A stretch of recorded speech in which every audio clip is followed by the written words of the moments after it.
वफाकी तहकीकाती इदारे FIA ने रुकन कौमी असम्बली शानदाना गुलजार को 14 मार्च को तलब कर लिया।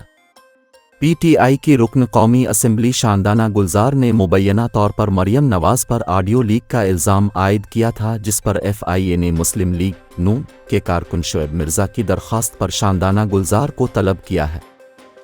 शानदाना गुलजार ने मुबैना ऑडियो लीक में PTI के मकतूल कारकुन ज़िलशा का जिक्र किया था। दूसरी जानिब पंजाब की वज़ीर इत्तिलात उज़्मा बुखारी ने कहा कि शानदाना गुलजार PTI की रुकन है, न सुनी इत्तेहाद की। ज़िलशा की मौत को मुतनाज़ा बनाने की कोशिश की गई। ज़िलशा के कत्ल का इल्ज़ाम PTI के लोगों पर है। उन्होंने कहा कि शानदाना गुलजार ने मरियम नवाज़ के खिलाफ नामुनासिब बात की। शानदाना गुलजार पाकिस्तान के खिलाफ हर्जा सराई करने में मसरूफ़ हैं। उनके खिलाफ FIA में शिकायत दर्ज करा दी है। शानदाना गुलजार को अब FIA इंक्वायरी में सबूत देने होंगे। उन्हें औरत कार्ड इस्तेमाल नहीं करने देंगे। उनके पास जो ऑडियो है वो दें, इसका फरांजिक कराया जाएगा।